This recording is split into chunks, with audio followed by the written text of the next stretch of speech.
I love them. War stories, I mean, they're like the same things that happen all over the place in public when you go places and you're like actively transitioning and like stuff's rough, except they're teenagers. But also like I'm an adult in their life and they like acknowledge that I'm their teacher most of the time.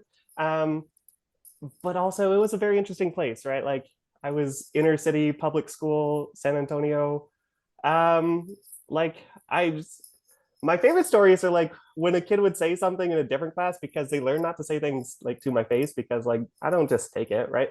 But they'd say something in a different class, and then like some little queer kid that's like got my back stands up and like threatens to fight them in the middle of class. I'm like, see, the kids are all right. Some of them, not the other ones. The other ones aren't all right. But so like they're I enjoyed it. I enjoyed having kids around. I enjoyed getting to be representation for those kids and like support them, and they supported me while I was, you know, transitioning, doing the whole thing.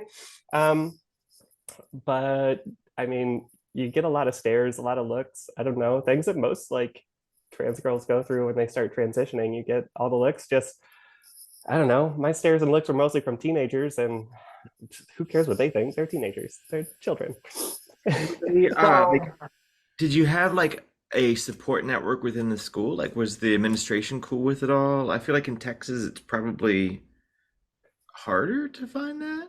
Um, I would say for the most part, my administration was okay. They could have been a lot worse.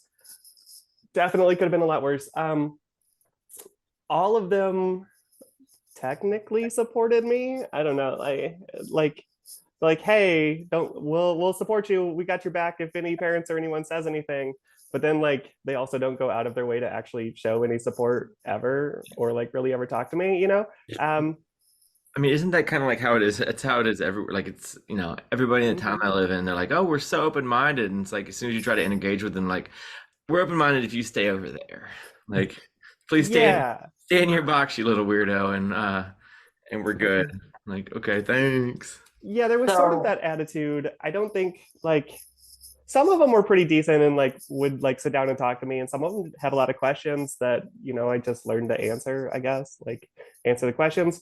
Some of them would be like especially my administrators that were women were like, yeah, we support you, go girl, whatever, right? And then like we would never talk, but then every time we would be in the same place, like they use pronouns right and use name right, and they guess like they did the things right when we were around each other, but they never put themselves in positions really, I think, to actively be around me very often. um Did Okay, so and this is just kind of how I'm envisioning it in my head, and tell me how wrong I am. But like I could just imagine like all the little like junior and senior girls just being like, "Oh my gosh, she's gonna be." It's like you immediately become unthreatening. You're like, it's like on when they find out somebody's gay, they're just like, latch on, latch on, latch on. Like, is that just idealized in my mind, or is that actually like how it is? Like you get this little like cadre of like supporters that realize you're not a threat anymore. yeah, 100%, that definitely One happened. of us. Well, the other fun part is that like even before transitioning, I already coached like girls volleyball and girls soccer. So it was like already constantly, you know, around a lot of like high school girls a lot of the time. Like I knew I was trans and I knew I wasn't transitioning and I knew that that was a friendlier place for me, right? Yeah. At that point. And then like once I came out, they're like, oh, wait, you're like my gay mom or my soccer mom now, right? Like, which was great. I loved it. It was amazing. Yeah, those kids, the girls definitely had my back and like showed up for me a lot. I would say that there were also plenty of other queer teachers at my school. I was not the only trans person at my school, like as a Oh, teacher, which really? was pretty great. Um, wow, Wow, that's so awesome. I did was not expect that in Texas. I was super fortunate that I was not the only trans teacher at the school. I do think that in the way most trans feminine people attract most of the attention. My coworker, you know, he's great. Like my work spouse, he's fantastic. Also kind of I felt really bad for him a lot of the time because while my identity was often supported or like, you know, I got to be Miss Eubank, right? I got to be the soccer mom and like the gay mom and do all of those things. Yeah, he got misgendered all the time, right? Because he's transmasculine, right? I'm non-binary person. Um, and I felt pretty like as as wonderful as he is in my life, and I love that guy, like great, amazing person, human being. They're wonderful. He's he, they pronouns. The students did not treat him the same way as they treated me a lot of the time. I think um, in that like they supported me a lot more, I think, or more often like just acknowledged that I was queer or like transitioning or a trans woman or just a woman, period. He just kind of got ignored, which kind of really sucked. Oh, Why do Yeah. you think that is? I didn't think about that until you said it. Like, you're right. Trans feminine people do get a lot more supported attention than the other side. I mean, not all of the attention is great. You also get targeted by, a lot of the phobes, right? The transphobes. But I think that I was just a more obvious example. And in the way that I think that trans feminine people all often, I don't know, we just kind of become stigmatized and like, focused on a lot. My friend, he just, it was like, well, you're not really, right? In quotes or whatever, you're not really, or we can just ignore you, or we just see you as like a woman that doesn't know what she's talking about, or whatever, right? Like they just ignored him a lot of the time. And even administration was not great to them about like pronouns and things, just like didn't even try. It was really frustrating. So that being said, I was super fortunate to have them in my life. They're like amazing human being, one of my favorite people on the planet. Got me through a lot of tough times there, but like they made my life easier. But I don't know how often like their life was made easier by people at that school. yeah. So Oh, go ahead, Rachel. I was gonna say, so I come from a long line of educators, believe that or not. I believe it. My mom taught ag ed for 35 years before retiring. My brother now teaches ag ed. I actually went to school originally for ag ed. So that's just kind of the family niche. And honestly, when you said that you were in education, my first thought didn't run into, oh my gosh, I wonder how like the relationship was with the students. My immediate thought was, oh my God, what's the relationship with the parents? Have you had any like, I'm gonna call them parentzillas? Because I could, especially in this political climate that we're in right now, I could easily see it. I'm just curious if you have any nightmares about something like that. I would say, frankly, I was quite fortunate. The parents didn't actively fight me or like to my face fight me about things or give me much pushback. I definitely knew that there were parents that did not like me or did not approve of me. I know one kid, like, that was one of my children, right? They're little non-binary kid. They're amazing. Kid went to me to talk about a lot of issues and a lot of things, but then often would point out that like their dad couldn't know that like they came to me to talk about things because their dad thought I turned their kid gay, and like yeah. So that dad not so great. Mom was all right, but dad was not great. I had another family. Their kids. I had multiple of their kids. Taught multiple of their kids. And they're lovely kids, great people. They're going to grow up and be awesome human beings that do great things. They're fantastic. Their dad would say really not great things about me when I wasn't there, right? Like kids tell you things, right? You find out about stuff. Yeah. And they never really did anything to my face because I don't, where I was, that wasn't common, right? People weren't going to show up in your face and like scream at you about things. Yeah. And if they complained to administration had to have my back because like in every single government posting or email or news thing that they send out, it's always like our district is accepting of people of all genders, blah blah blah. So they couldn't like not have my back, I think, on those, or else they would have run into some legal issues, I think. But there were definitely parents that didn't like me, but I was fortunate that they didn't really like come at me in person or anything. They just kind of avoided me as much as possible. Do you, Yeah, I like me myself, I transitioned very publicly as well. I was a customer facing sales rep for AT&T. So inside AT&T store in Kentucky, again, not the most open-minded of places similar to Texas. And honestly, like in an environment like that, you see people of all ages. And for me, I never had an issue with kids, whether it be, 10 or whether it be 14, 15, 16, 17. Never had an issue. Adults, if someone was going to give me an issue, it was going to be like a 30 to 50-year-old man, generally. Like, Yeah, like parents, act like your kids. Like, can we just say that? Like, act like your kid. use them as role models. There you go. you Yeah. know, I really agree with that though. Like the kids were pretty great, and when they weren't great, they did that privately, and no one like openly gave me issues. The okay, so I coached also, and I would say that where I was, the school that I worked in, taught in, coached at, it was inner city public school, was pretty great for acceptance of me, right? The further away from that school that I went out into the suburbs, the more afraid I was that someone was going to say something or get on my case about whatever, or which bathroom I was going to use when I went to coach a game or something, right? Where I was, people kind of minded their own business and kept to themselves, which was pretty fantastic. But like, okay, I was in San Antonio. I went to Alamo Heights. I was a little bit more worried. If you know anything about San Antonio, you might understand that. Like Alamo Heights is the old money part of the town, right? I was a little bit more worried there. If you went really far out to the suburbs, I was a little bit more worried that people were gonna, find something to be angry about.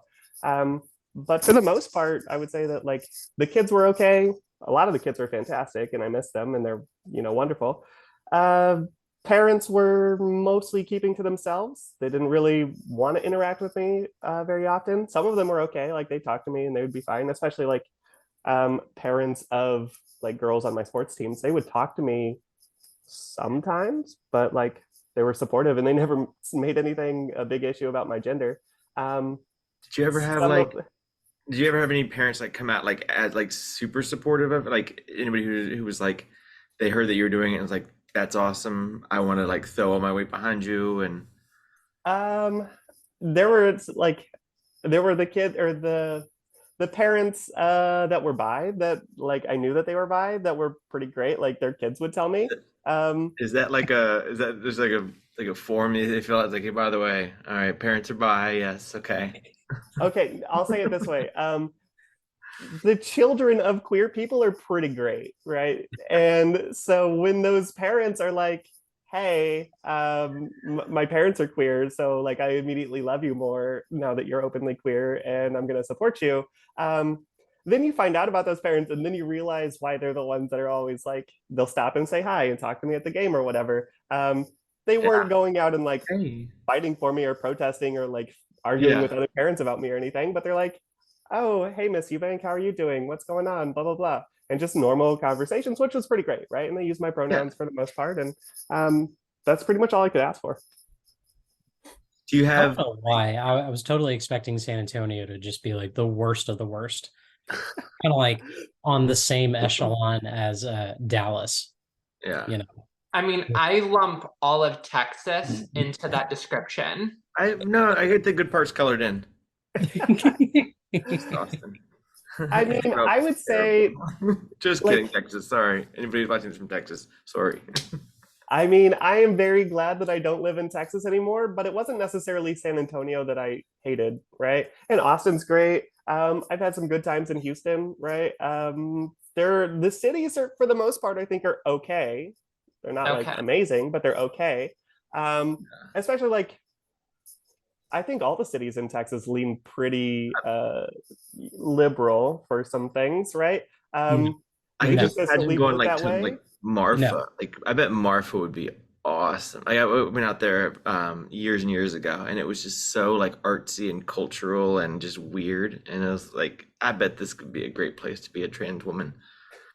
See, And I feel like what you just described with Texas, where like more of like the bigger cities lean more left, like that is literally the definition of Kentucky and Tennessee alike.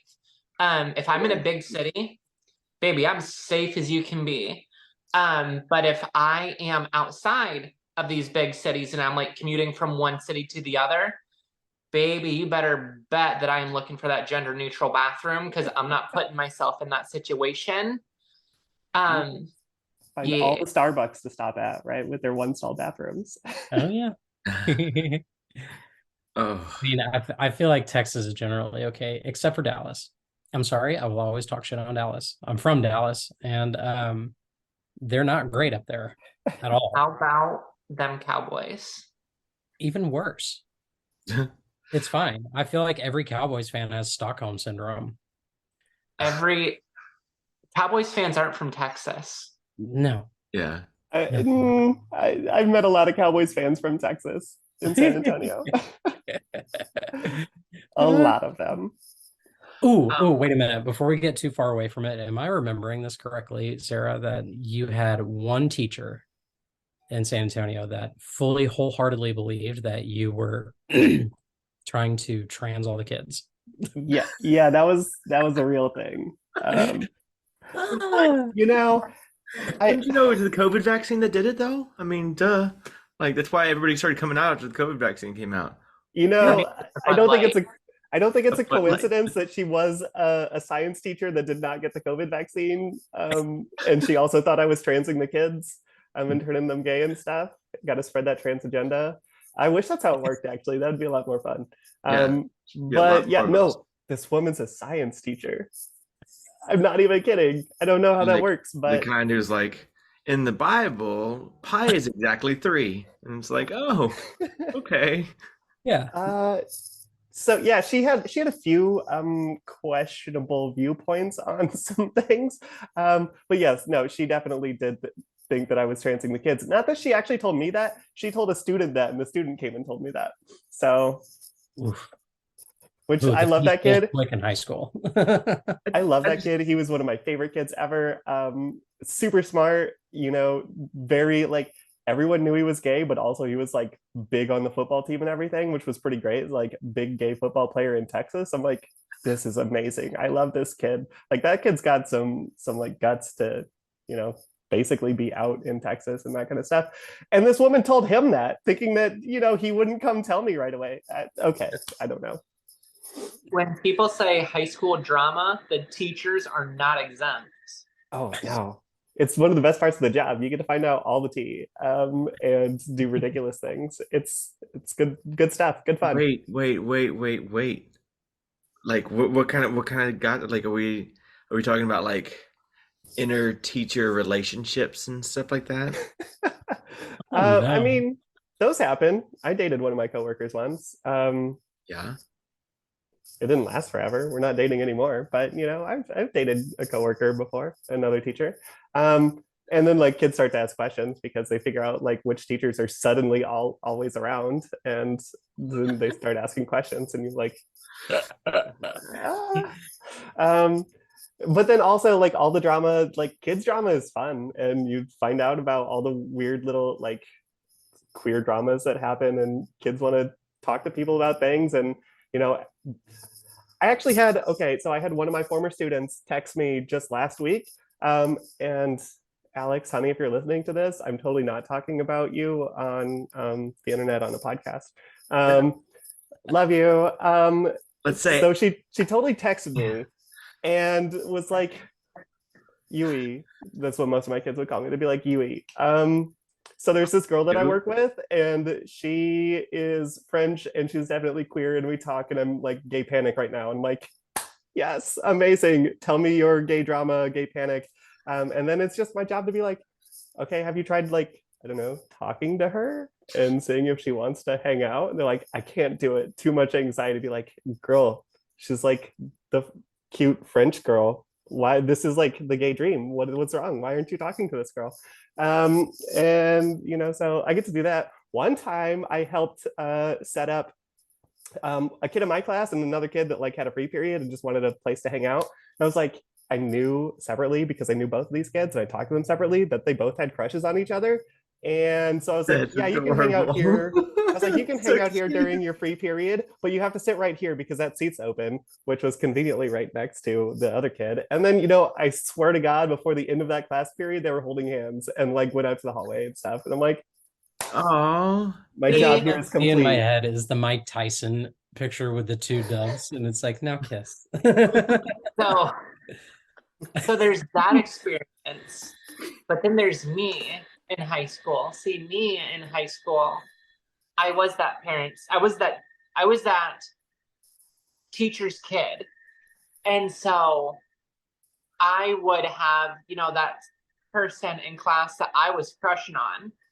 And I would tell my mom, I'm like, yo, I have a crush on this girl right here. And mom would play the wink, wink, nudge, nudge to the girl for me, try and be wing mom.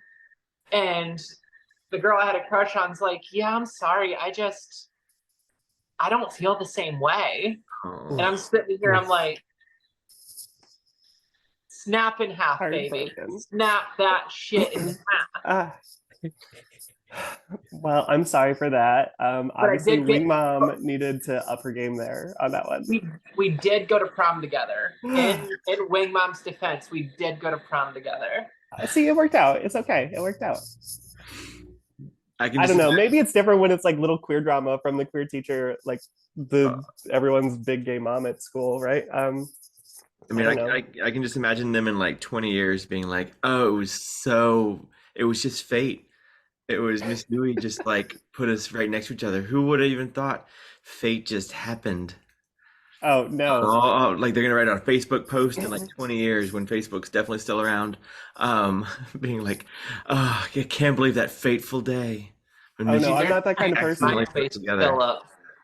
I did not give fate credit for that one. I brought it up several times and pointed out that they started dating after I put them together, and they know it. That's cute.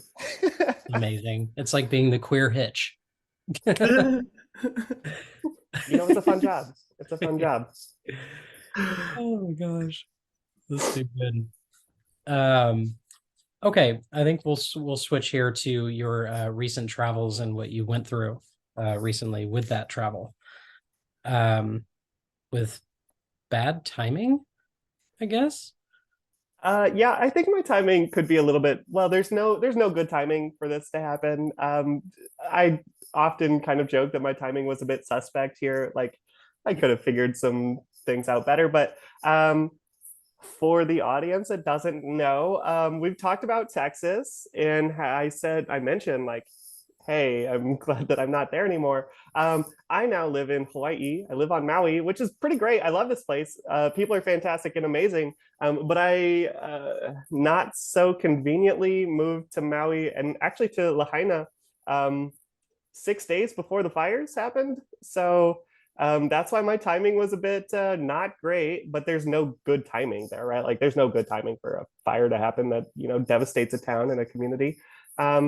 So yeah, it's been an interesting experience being here, and that's my like crash landing on Maui, trying to figure things out and piece things together while I can't live in the place that I was supposed to live. And yeah, so that's a very big overview. If you have specifics that you want, let me know. Were you when the fires happened? Were you like at home, or were you were away? Okay, so I moved here and I had a rental for like a week and a half because I didn't know where I was going to live when I moved here. I was just like, you know what? We're on an adventure. We'll figure it out when we get there. Leap of faith, just adventure. So I got here. I was in a rental. I lined things up. I found a place to stay. The place was in Lahaina. It's a very lovely place. Actually, it didn't burn down, but like you can't get there because the entire town is kind of closed off and it has some damage, but it's still standing, I guess that's good. But I hadn't moved in yet because, so the fires happened on a Tuesday, and then the Saturday after that was the day that I was supposed to move in. So I was still in this vacation rental, this condo up the coast a little ways in a town called Honokowai. and that's where I spent the fires. You could see them from the walkway outside the door. I was on the top floor, the ninth floor of this like hotel condo complex thing, and you could stand out there and look over, and the sky was, well, during the day it was just black with smoke, and then at night it was just orange with flames. It was terrifying. It's one of the most awful things I think I've ever seen. Um, and then I just kind of sat there with no power and no cell signal and no internet, and you just hope that things are going to be okay at that point. And that's how I spent the next 3.5, 4 days, something like that, Wow. sitting there wondering. Like, Completely was your disconnected. stuff still like in transit, I guess? Or So I have a storage unit back in California because I spent a month in California before moving to Hawaii, staying with some family out there. And I thought I would try to live in like Southern California for a little while. And I tried to find a job, but there are not that many social studies teaching positions. And interestingly, now that I've been here, I've gotten like more emails about them needing social studies teachers than I ever got before I moved out here, because now the school year started and they don't have teachers and they're a little desperate. So they send lots of emails out. But I wasn't willing to wait for that. So I moved to Hawaii anyways. All that being said, I have a whole bunch of stuff in a storage unit back in LA that I was like, if I stay in Hawaii, I'll just send it over. So I didn't really move over here with much. I have a couple suitcases full of stuff. And the apartment that I was going to move into was furnished. So oh, it was okay. like, it's fine. I'll just get something furnished and live there and not have to move a bunch of things. That didn't happen. There's a bit of a housing crisis here with an entire town's worth of people trying to find lodging and accommodations and stuff. And so now I'm in an apartment that is not furnished, but that's okay. There's a Costco and a Target, and we are slowly putting this place together With wallpaper. with vinyl wallpaper. I would be rocking like the mattress on the ground and like beanbag chairs. Like that would be how I would live. My mattress was on the ground for a little while. I got a bed frame yesterday. I put it together yesterday, so I'm an extra foot off the ground now. Okay, All I right. have a stupid question. Okay. If you go on like Amazon, can you and you get like a big thing, like say like I got a couch delivered via Amazon. Can you do that in Hawaii? So 2-day shipping is not a thing. I can still buy things off Amazon and have them sent here. And actually, I think it's the cheapest way to get things here because everything is so expensive. It's like everyone knows that Hawaii is expensive because like paradise tourist destination, everything is expensive. But like it's hard to really put into words just how much more expensive. Like I went to Target the other day and the guy took pity on me because he was like, "Oh, you're what, Lahaina West Side? That's where you're supposed to be living. Let me price match this for you." And it took like my bill was supposed to be like $340, and he got me down to under $200 just by price matching it to like mainland prices. Like everything is 30+% more expensive here, and it's like food, furniture, literally everything. So it's super expensive. So you can get stuff sent here from Amazon. It takes a lot longer, and it doesn't usually show up when it says it's going to show up. I don't know about super big things because I haven't had that kind of stuff sent here. I got my mattress in a box from Costco, so that didn't have to be shipped. But yeah. Huh.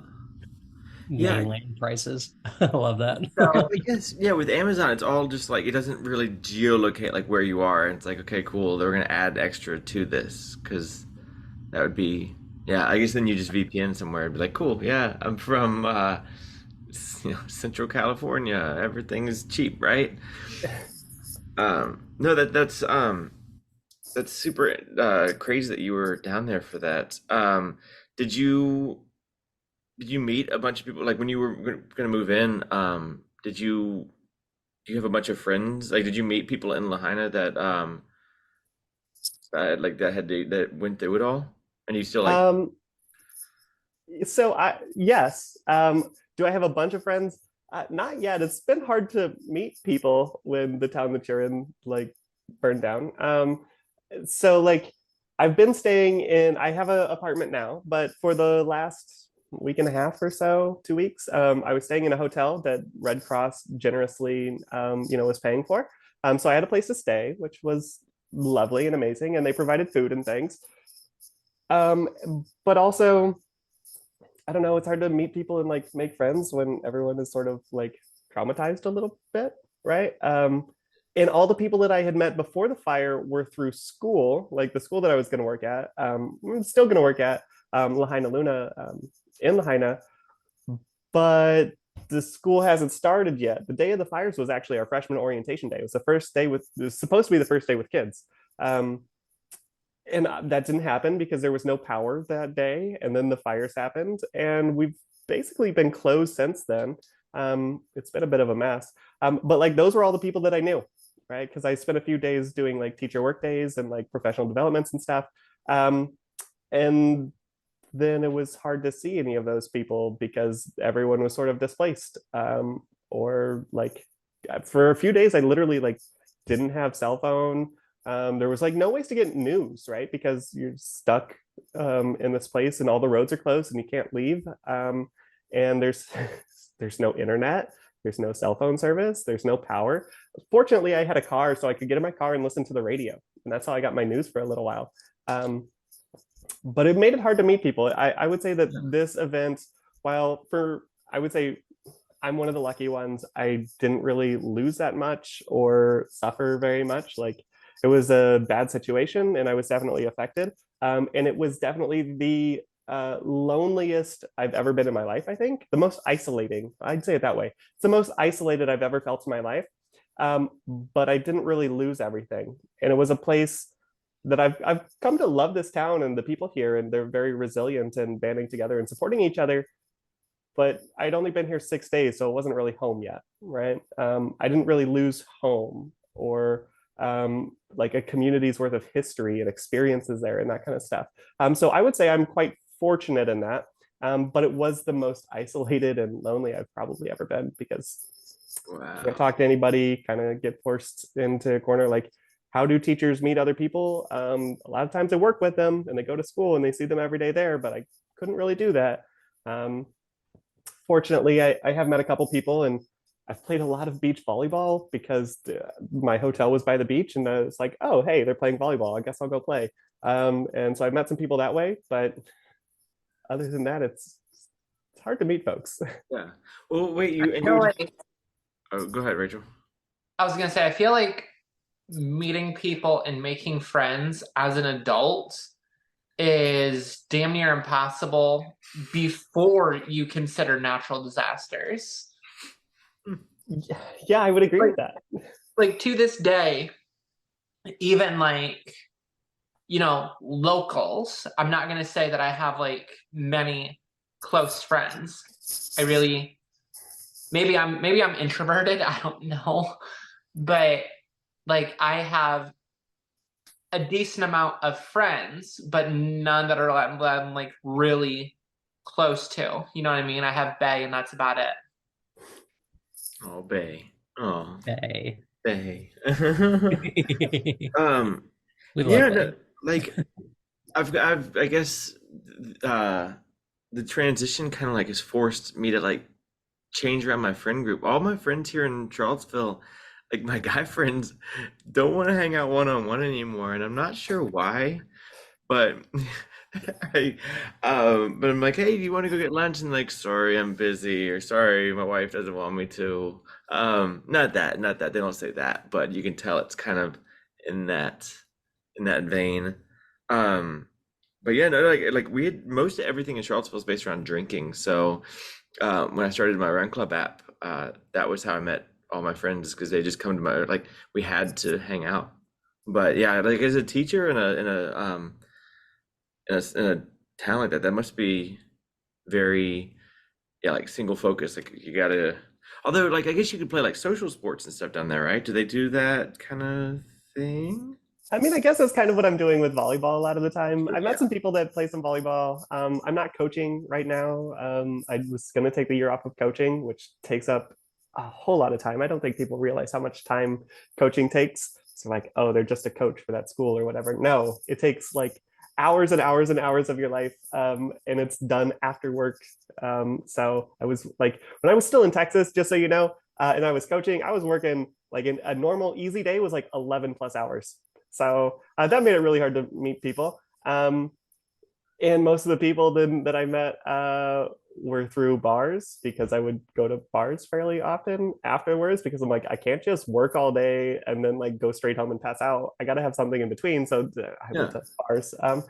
Or, you know, maybe I would meet them on like dating apps or something. That happened. So I guess a question about Hawaii, like I know around here, like there's a big like young professional population around here. Like, you know, it's Charlottesville's not a tech town, but there are like tech companies here. Are there a lot of those down in Hawaii? Like, or is it mostly like touristy, like kind of the retail slash entertainment slash bar and restaurant industry? So I'm not going to pretend to be an expert on Hawaii yet, because also like I've lived here for a month. So, you know, I could be very wrong about some of these things. Also, I'm on Maui, which is really small. It's very small town vibes. Like the entire island has like 150, 160,000 people. Like I moved here from San Antonio, which has like 1.5 million. And now I'm on an island with like 150, 160,000 people. So it's not a big tech environment, I don't think. Like young professionals, I've not seen a lot of that. Tourism is huge. Yeah. Massive. There's hotels and resorts everywhere. Lots of restaurants.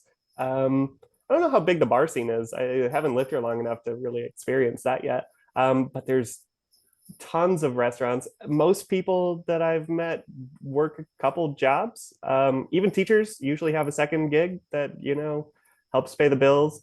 Are you gonna get one? I don't know. If I don't have to, I won't. But it might be like a summer job or something. I don't know. See what I can do in the summer when I'm not doing anything else. Like I know my roommate. She used to work at a bar like once a week or something, just for extra money, and also because like it gets you around a different crowd of people, different scene a little bit. You meet other people. And like I've waited tables in my life. I could go back and do that. That's fine. You know, make some tips or whatever. Lots of kids, you know, like teenagers, high school kids working in the resorts and working like restaurant jobs and stuff around here.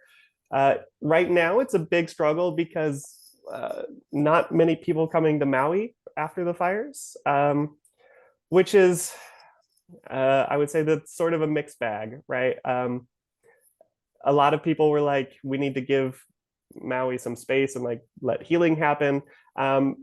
But really, I think that was mostly Lahaina and the people who have families in Lahaina, the west side of Maui where the fires were. And now that like no one is coming here, I won't say no one, but tourism fell off a cliff really quick. The rest of the island is kind of suffering in that they all depend on like tourism dollars. And people's jobs kind of don't exist right now because there aren't tourists coming here. So like they kind of want people to come back, but then also stay away from Lahaina because the town just got destroyed. But like there's other towns on the other side of the island and other parts of the island that have resorts that need people to show up and spend money there. And that's just how dependent on tourism the island is, because tourism is the big one. Yeah, I mean, it seems so like just double-edged though, because it's like some people are like this, you know, how dare you come here, and some people are like, please God, just throw us the money. But yeah, not maybe that's where we'll I'm planning a trip in January. Maybe that's where we'll go. Oh my gosh. To get my I would say stay out of Lahaina, stay out, well, maybe not all the west side. There's lots of other west side towns that probably need the tourism dollars, like Honokauai, Kapalua, the other places up the coast that need the money. I'm going to be living down in Kihei, which is like South Maui, and there's like resorts down here. Wailea is great. There's lots of places all over that need the money and need, you know, we'll people to show up. Free Rachel, y'all in? Let's go. Yeah. January. I'm remote pod recording on the beach in Hawaii. That would be. I needed 2 jobs to fund this trip, but guess what? I'm here. I'm doing it.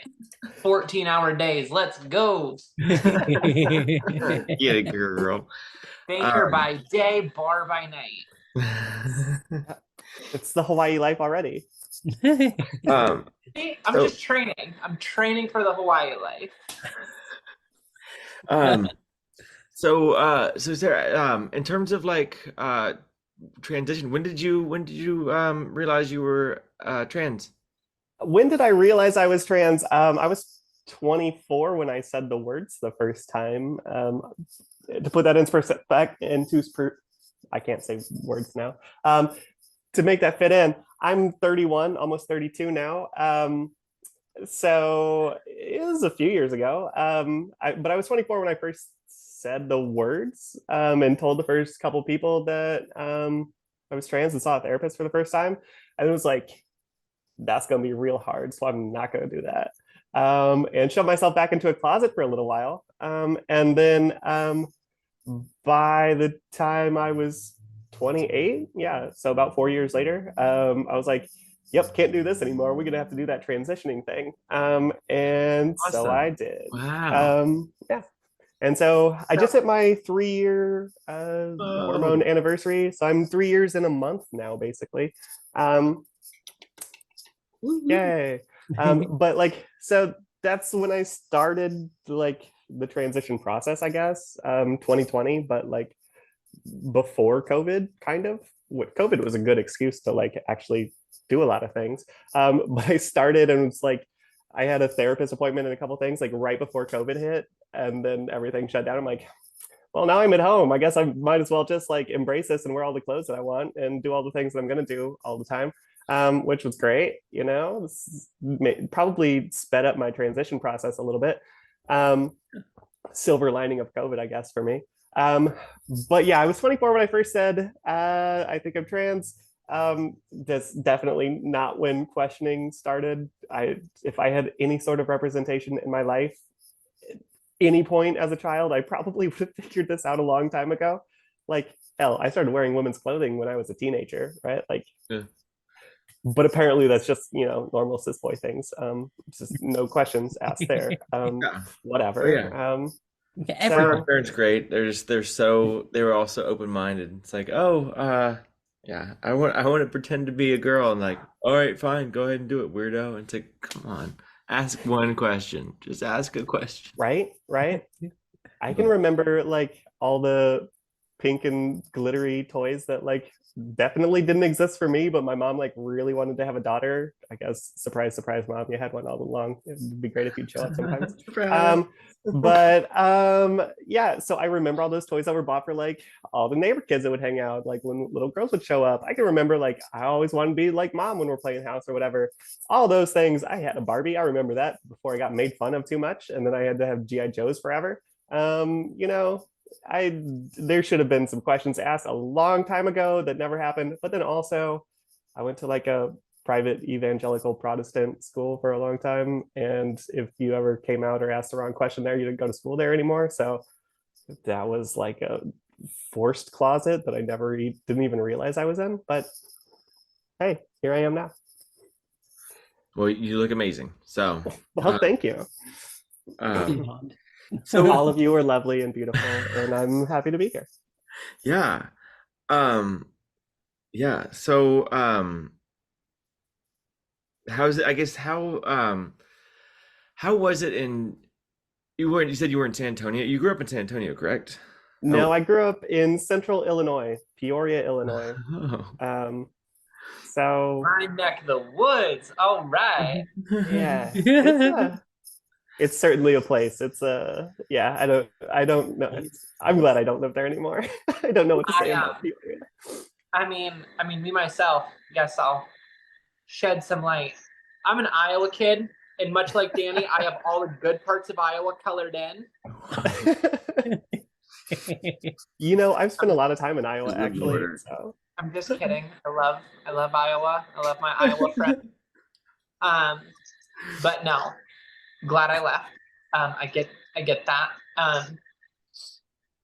Yeah. But no, I've been to Peoria a couple times. It's beautiful. I love Peoria. I love driving through Peoria. I'll put it that way. It's a decent place to stop on your way to Chicago. Yeah. Sorry for all of my Peoria friends out there that are still there. It's okay. It's an okay place. I How, don't talk to anyone from there anymore. I haven't been back in a long time. But it's fine. When how old were you when you moved to Texas? So I spent the first 20 years of my life in central Illinois. I say Peoria actually until seventh grade. I think seventh grade. I lived in a small farm town called Bradford, Illinois, about 40 minutes away from Peoria. It's a town of about 700 people, surrounded by like cornfields and soybean fields and hog farms. Sounds about right. total? You know, yeah, 700 total. My dad was the mayor for a little while, and my mom was the secretary at the high school. Yeah, this is new everybody. You know, good old Midwestern life. I could, growing up, I could walk across town and go to the pool in the summer, and ride my bike all over the place. And How many kids were in your high school? well, I didn't graduate from there. I didn't go to high school there. I left in middle school, but I think I had 18, 19 in my class by the time I left. I think my brothers graduated from high school there, and they had like, I want to say like 16, 17. All right. I gotta ask, because I know we're all thinking it. I gotta ask. Is everything bigger in Texas? I don't like that place very much. I love San Antonio. You're great. Is everything bigger in Texas? I don't know. The egos and attitudes tend to be. Parking spaces are not. No, it's not bigger in Texas. I feel like the belt buckles are. Belt buckles, that's possible. 10-gallon hats. Yeah, the belt buckles are bigger than what you're asking about. Exactly. Yeah. Exactly. No, I just like every time whenever I had a car in Texas, I bought a couple when I lived in Austin, and like the parking spaces, just like everywhere that you go, they were like, how big is a car? Let's put on an inch on each side, and then we'll draw the lines, and that's how big the spaces are. And then I heard some statistic where it's like some insane percentage of trucks are like sold in Texas versus like everywhere else in the US, and it's like everybody wants to park these giant RAV4s or whatever. I don't truck. Very clearly no cars. And these Raptors. yeah, they're Raptors. $30,000 millionaires down there. But yeah, my car had so many dings from that, just because people they'd be getting out with their big boots, and their boots would kick the door into my car, and yeah. So. Yo, can I tell you, this is my Texas story right here. Doesn't even involve Texas, but it's my Texas story. So when I was in high school and subsequently in college, I drove a 97 Ford Thunderbird. Like that was my whip, right? And I was what, Danny? That's awesome. Anyway, I was like that cowboy wannabe. Still kind of am. Let's not ask. Anyway, so on my Ford Thunderbird, I mounted Longhorn horns on the front of my sports car because I was that baller. Wow. You can still do that in Texas today. That'd be fine. That'd be normal. Yeah, you'd be hanging with the governor on that one. I'm a Sorry, pop some. rolling with the governor. I'm a pop some on my HHR, my Chevy HHR now. You should be the hillbilly hurt. I love it. Amazing. Bay was talking that he wants to get a hearse. We were literally talking about that this weekend. That's going to be my negotiating tactic. If we get one, we're putting frickin' Longhorn horns on the front. Wait, why does he want a hearse? First of all, he said it attracts attention, which I mean, yes, but Bay. Haven't told you this about Bay, but he actually he's in addiction recovery. Like that's what he does for work now. He's in addiction recovery. But he originally graduated from college with a mortuary science degree. He worked at a funeral home for a good couple of years. So I'm calling it nostalgia. Okay. Oh my God.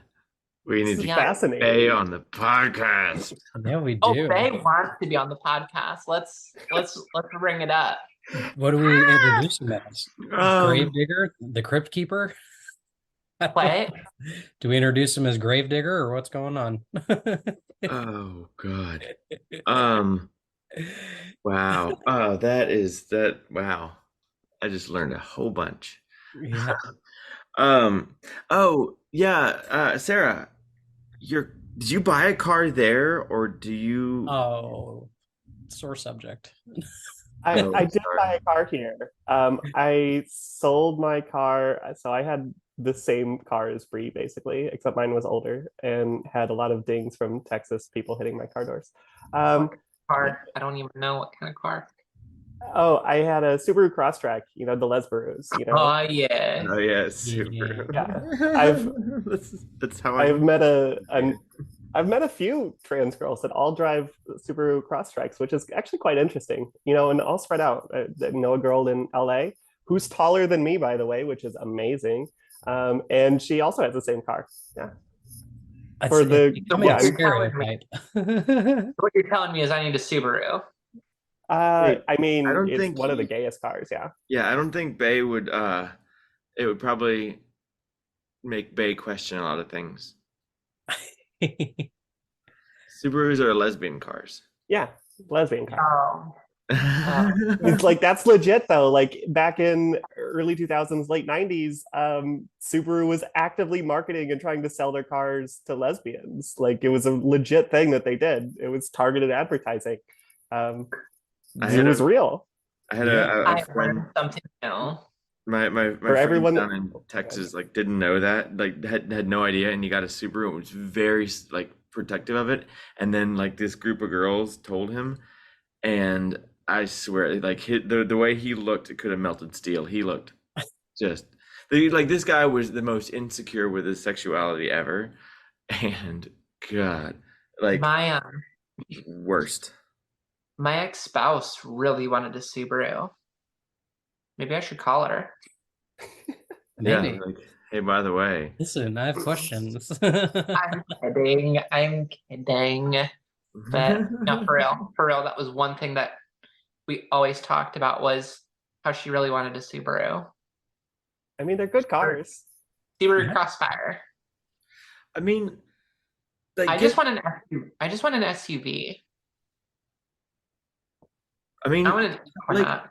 well, you don't really need an SUV when you have a hearse, though, because you like look at that storage space.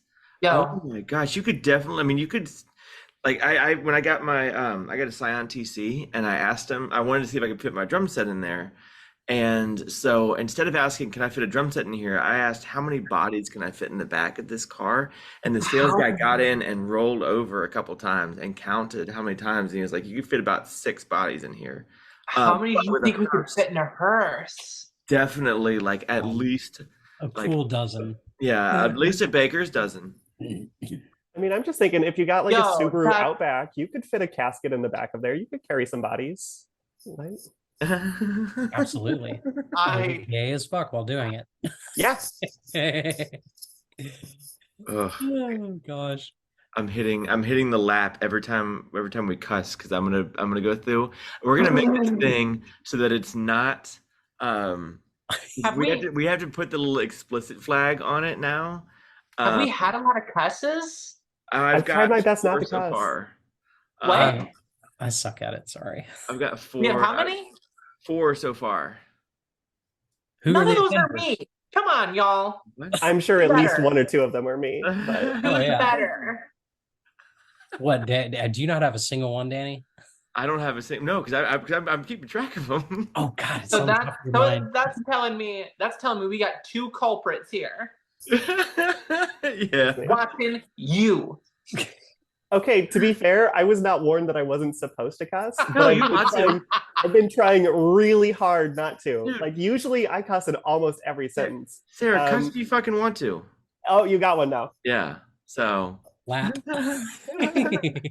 Yeah, now we're at 6 or 5. 5 now. Rachel, you got to get one of us. One of us. Not So What'd you say? Oh, hang on. Do I need to... Yeah. So so if somebody wanted to move to Hawaii, what would your advice be? Say I want to move to Hawaii next year, like early next year. My advice would be figure out income source, make sure you have money, right? Because everything is so expensive that you can't move here and think you're going to survive on like 40 or 50 grand a year. You kind of got to have more than that because everything is really expensive. Um, I would say well, depending on your income, you really got to look at housing and how much that costs because okay, so I was talking to Bree about this a little bit the other day. Like studio apartments here are ridiculously expensive, like just for a studio. Someone was advertising one to some teachers up on west side of Maui, which is one of the most expensive parts of Maui, to be fair. But studio apartment, it was maybe like an ADU. They're kind of called like ohanas here, little like side house, guest house type thing. And it was furnished and a studio, and I think it was 1800, 1900, something like that. It was about average actually, or like 1850, something like that. That's about average here. Sounds like almost like New York prices, kind of. I don't know if it's that bad. I don't know New York prices. But it's my tutu here. Like with my roommate, I actually feel really fortunate that it's cheap. But my half of the rent it's like 1150 before utilities and stuff. Because our rent is 2300, which for a 2-bedroom. Yeah. And that's pretty cheap compared to a lot of places that I've seen. It's not furnished, but whatever. I've seen sometimes as low as like 1200 for a studio. It's kind of all over the place. But that kind of limits, it limits your options a little bit and requires you to have a constant income stream. Or you've just got to get a place with a whole bunch of roommates and you can make that happen, right? Like there's a lot of people that need roommates, or folks that are renting out a room or something that have an extra room and want an extra income stream. Like I know like the going rate for just a bedroom in a house in Lahaina before the fires was like 1200 for just a bedroom. Like, wow, that's crazy. So Danny, free roommates for life. Yeah, let's Done. do it. We'd have to get a 6-bedroom, I guess. Okay. Or you just we shove all the kids in one room. Just get a 1-bedroom with a bunch of closet space. There's not that much closet space fits here, in I like a don't think. dresser drawer. We'll all sleep on air mattresses. It'll be I amazing. can bring my inflatable couch. We'll have the whole apartment just inflatables. We'll have a bouncy castle. This is an Always Sunny episode. Totally is. But that being said, Hawaii is a wonderful, amazing place. It is gorgeous everywhere you go. Everything is gorgeous. And the people have been super accepting and like super nice to me. It's, a weird thing. Like it's that being like trans here is just like actually kind of normal to a lot of people. I won't say that there's a lot of trans people. I haven't just run into trans people everywhere. But it's kind of funny when I'm like at the car dealership and the lady that's like writing up the paperwork is like, oh, you should meet my niece. She's amazing. She transitioned however many years ago. You guys should be friends. And just like, but yep, that's my family. And like the like trans folks in the family that I've been told about, it's happened so many times. Like it's just normal, I guess. Awesome. That being said, I have not met very many queer people here, which is a bit unfortunate. Like I'm on her like full out dating app, and then just everyone is from like the next island because Oahu is where most people live. That's where Honolulu is, right? That's where like that city is really gay. There's lots of gay people there. I'm over here on like the honeymoon island where all the straight people go and just like go to resorts and stuff. There are a couple queer people, but I mean, not a whole lot of options so far. It must be like, like just busting out Tinder and basically being like, cool, do you want like a week fling? I can imagine that'd be, And it's like you could basically say, look, okay, cool. Like we can hang out. I'll show you around the island for a week, and you buy me dinners and stuff, and then ta-ta, back to I the can't main. imagine. Go. That could be your tourism involvement. I You know, can't it's like, imagine. No, that sounds plan- like escort. It's a bit escorty. Hundo P. I mean, I can't imagine like planning a date around the ferry schedule. I don't think there's a ferry anymore, so I'd have to take a plane, which is not that bad. I think round trip is like 40 or 50 bucks or something to what, Honolulu. really? But yeah, it's not that bad. Still, Yeah, a little island hopper yo, for sure. I would milk that for all it's worth. Yo, I got on a plane to come see you. Yeah, what the hell? My plane's. I would can't I even would get milk back. that shit for all it's worth. Sorry, market. Oh, You yeah. know, I've done Got similar my one things. out of the One way. of us. One of I've us. driven to see girls. The car trip has taken longer than the flight to Honolulu would be, right? The drive up to Austin is a lot longer than just taking a flight from Kahului in Maui to Oahu. But also, like, I one time I did a weekend trip with a girl that I met on the internet, and I flew to LA to see her, and I was in San Antonio, right? So like, whatever, who cares? Whatever, I'll just get on a plane and fly and go meet people. It kind of just depends on if the housing is lined up. Like, do I get to stay there, or is are we taking this slower than I'm expecting, and I gotta like figure things out? Because if I'm staying with her, definitely I will buy that plane ticket. I'll be there, and we can go do dinner or whatever. But if I have to, She's like, rent a hotel Airbnb. room. Yeah. I feel like that's something we've all done at least once, where we've done like a cross country trip or like a near cross country trip for a person. I know me, I did a like 1,000-mile plane ride for a guy once. And I was like, I'm gonna stay with you, it's gonna be amazing, it's gonna be great. And then I found out that he lives with his dad and 3 brothers. What's up, fam? And Literally. and y'all, I'm not quiet. Like, Oh. it got interesting. No regrets though, I'm sure. You're like. No Not regrets. a single letter. No, I mean I did fly a girl down from Michigan one time just to kind of see if it was a good match. I kind of felt like her pimp or like her client a little bit because I gave her travel money about her plane ticket. I gave her travel money to and from. I've probably spent like $800 just getting this girl here and back. I pretty much hired an escort. Yeah, Yeah. it's definition. Yeah. Whoops. Whoops. No, I mean, we're still friends though, so not an escort, right? If you're friends with them. Yeah, sometimes you meet people from the internet and you go visit them, and then you stay friends, and And you pay them, yeah, you pay them Danny, money to have sex with you, and Danny, we talk about the friends and family discount. yeah, oh yeah, no, yeah. Next time it's only gonna be $600. So Yeah, you just keep reaching discounted levels until it's free. Yeah. whittling that down. Did you get a punch card? So, Sarah, one thing that I'm curious about your thoughts on this because I live in my town right now is like maybe 36,000 people, maybe a little bit more. When I came out as trans, I realized I was really limiting myself by just going after the girls. So I kind of opened it up to all like basically I started imbibing that it's about the wine, not the bottle kind of thing. Have you ever I mean, because I imagine around there's got to be a bunch of like surfer dudes with real hot bods and wanting to you like know, 6'5" and like you can wear heels around me, baby, if you want to.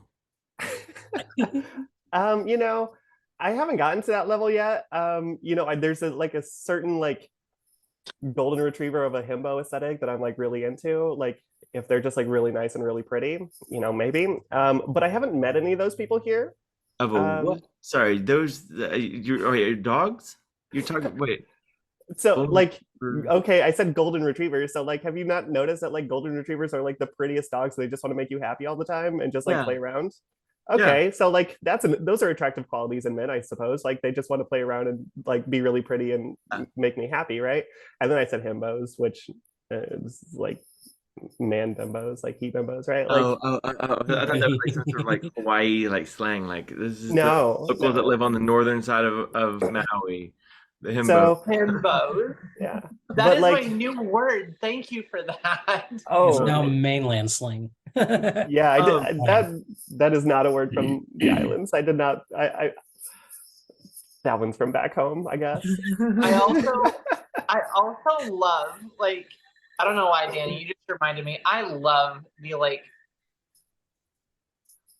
vast like sexualities that we have on this podcast. Because yeah. we literally have all the bases covered.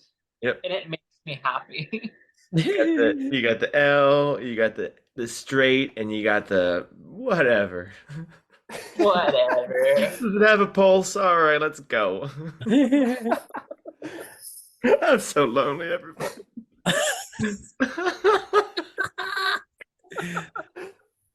Oh, yeah. Oh, okay. So I do have one more. Like, I guess we have a lot of content now, but I do have one question. Sarah, what would you say your transition theme song is? Oh, I was supposed to be ready for this. I would I say had to this. prepare you. You told me once and then never again. As a teacher, I would say that that was probably bad teaching practice, not best practices. But anyways, I would say a big part of me feels like Normal Girl from SZA or by SZA is probably the one that I vibe with the most. I kind of love that song for like probably good and bad reasons, but that song is great because I think it's pretty easy to just want to be a normal girl when you're trans a lot of the time. Other than that, I was kind of feeling like Nicki Minaj's verse on Monster, the Kanye song, about just like, you know, I'm a monster, but I kind of embrace this and like we're just gonna be like badass and hot and all that stuff. And y'all kind of gonna want me, but then also be afraid of me a little bit. That song, that verse specifically, but I couldn't in my like good conscience choose a Kanye song to be my trans song. So we're going with Normal Girl by SZA, even though it's not explicitly trans or anything, but like yeah. Okay. Can I we make just that say, outro music? it stuns me that nobody, including someone from Texas, has given the answer "I Feel Like a Woman" by Shania Twain. So I hate country music. I will never pick country music. You're dead. Oh, Am I the only one who actually grew up in a, well, you said you're from Iowa, right? Did you grow up in a farm town? I grew up in a farm. I grew up in a farm town. I grew up in a farm town. I am a farm kid. I still have the cowboy boots sitting right next to me in the recording studio. America. See, I grew up resenting it. Like I grew up in a farm town and said that this is terrible. Get me out of here. And when country music was the only option, I was like, no, thank you. I got a belt buckle that duels as dinner plate. I have pearl snaps that I wear to the bank at work. oh, Like pearl snaps are great. Oh, yes. Oh, sorry. Guy in a pearl snap. I have a black pearl snap with Girl in a pearl snap. glittery gold Wrangler written down the sleeve because I'm a baller. All right, I'm a baller. We have learned a lot in the last 20 minutes. One of these days, we're gonna sit down to record an episode, and I'm gonna come in just looking like something you've seen off a bad Western. Oh my God! Please like, do. what was that Travolta movie, Midnight Cowboy? Or something? What'd you say? What's that Travolta movie, Midnight Cowboy, or whatever? Like a rhinestone cowboy. Sorry. No, I'm excited. We're gonna do a bunch of like theme theme stuff coming up. I have all my Halloween costumes already. But yeah, it's gonna be When I come on in a Pikachu onesie, hot. you're welcome. I'm gonna be a sexy Mike Wazowski. What? What? I'm trying to put it together because my daughter's gonna be Boo for Halloween. So. I think I may have told you about my Halloween costume is going to be. I bought a Cinderella dress, and I'm going to get a big square and put it around it and put a heart and an X, and I'm going to be Tinderella. I love So for the okay, wait. Sarah's roommate just came in. But everything all good? Okay, cool. Well, cool. I guess we're like at a minute or a minute. We're minute at and a half. a minute and 15 seconds, an hour and 15 minutes ish. Do y'all have any final thoughts, final questions, or anything? Or Bree, you take us out. Take us out, girl. I'm retiring. You're retiring? Okay, fine.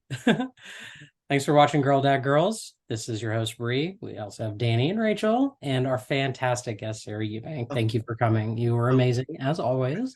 I forgot. Sarah, how do people find you? People don't find me unless it's on a dating app, probably. I'm a teacher. I try to stay off the internet. I don't have the socials. Oh, really? Okay. Cool. Well, so they don't. I don't want to post things and then get in trouble for it because that's teacher life. So girls, if you want to get in touch with Sarah, what you need to do is move to Maui, and get on Her, which is a really weird dating app. Put that Tinder on travel mode. Wait, Sarah, which one are you on Tinder? No, not really, but Bumble? I have it. I just don't actually use it. Her is the only one that I haven't been like, this is terrible yet. Grindr? We rock the Her because it's Grindr. a lesbian app. Yeah. On Grindr. You know, I might have to like. I'm about it. You know, Danny's point where I might have to just expand because like. You know, honestly, sometimes it's real dry out here. You know, they're real nice and they treat you real nicely. Especially if you go and you talk like this and you're just like, hi. Oh my gosh. Although don't open the door to them because they get really weirded out. Strictly dickly over here, baby. Strictly dickly. Oh, all right. Gosh. Oh, cool. Well, All right. Are you sticking around for after hours? Yeah, I can stick around. Okay. And thanks for having me. It's been amazing, and I've had a really good time. And thanks for listening to all my nonsense. I don't know. All right. It's the best nonsense. All right. Well, we'll see everybody next week. Tune in every Thursday. Girl Dad Girls. Get it. This has been a production of Girl Dad Girls Podcast. Check out new episodes every Thursday. If you are interested in knowing more, please email info@girldadgirls.com or find us on Instagram @girldadgirls. Don't forget to like, comment, and subscribe.